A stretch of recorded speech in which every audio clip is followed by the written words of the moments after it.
Online programming occurs when the robot is online or in an operational mode. The two types of programming we will discuss here are teach-pendant programming and lead-through programming. A teach pendant, also called a teach box, is a handheld control and programming unit connected to the robot via a cable. Teach pendants can be touchscreen, keyboard, joystick, or other computer interface. All typically have an emergency stop button since the robot is operating with the technician in the work envelope. More modern teach pendants can also be wireless. Teach pendant programming is a method by which the operator steps the robot through the program point by point by point while recording the coordinates for each point. The technician has the ability to send the robot to a desired position, inch or jog to adjust it, and then record the point. The technician may also change the speed since a low speed is usually required for careful positioning or while test running through a new or modified routine.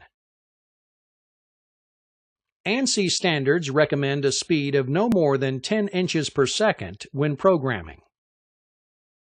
Once the technician has recorded and tested the program, the teach pendant is disconnected and the robot can operate the stored program at full speed. Teach pendant programming is often associated with controlled path and point-to-point control.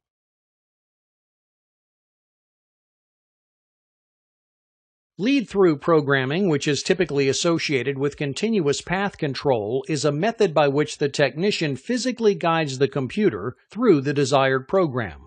This method, also called lead-through-the-nose programming, is used most often in spray paint and welding applications. It requires very little programming skills and allows experienced technicians to accomplish the work using the robot while the controller records each step.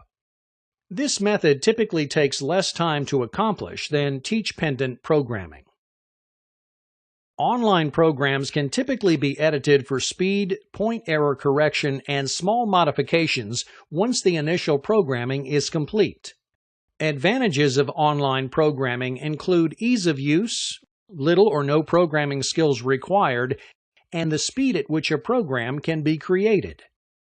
The disadvantages of online programming are the requirement to shut down the production line while programming is occurring, and that the technician typically has to be in the work envelope while the robot is operating, which exposes him to greater risk of damage.